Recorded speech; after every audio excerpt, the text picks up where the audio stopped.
మకర సంక్రాంతి పర్వదినం సందర్భంగా ప్రముఖ పుణ్యక్షేత్రమైన శ్రీ జ్ఞాన సరస్వతి ఆలయానికి భక్తులు పోటెత్తారు. వేకువజాము నుంచే భక్తులు గోదావరి నదిలో పుణ్య స్నానాలు ఆచరించి అమ్మవారిని దర్శించుకుంటున్నారు. ఈ ఆలయం మహారాష్ట్ర సరిహద్దులో ఉండడంతో తెలుగు వారితో పాటు మరాఠీలు ఎక్కువగా తరలివచ్చారు.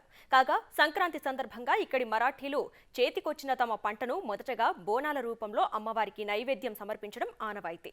దీంతో ఆలయంలో బోనాల సందడి కూడా నెలకొంది. ఇక రద్దీ కారణంగా అమ్మవారి దర్శనానికి కిలోమీటర్లు మేర క్యూ కట్టారు భక్తులు. వైష్ణవి, నేను హైదరాబాద్ నుంచి వచ్చాను. ఇక్కడ మేము సంక్రాంతి సందర్భంగా అమ్మవారిని దర్శించడానికి వచ్చాము.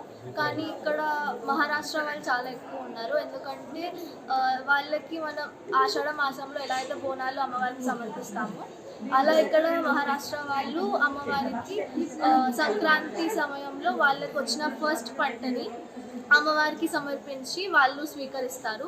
అలా వచ్చిన పంటని స్వీకరించాక మిగతా పంటని అమ్మడం కానీ లేదా వాళ్ళు స్వీకరిస్తారు. నా పేరు వైష్ణవి, నేను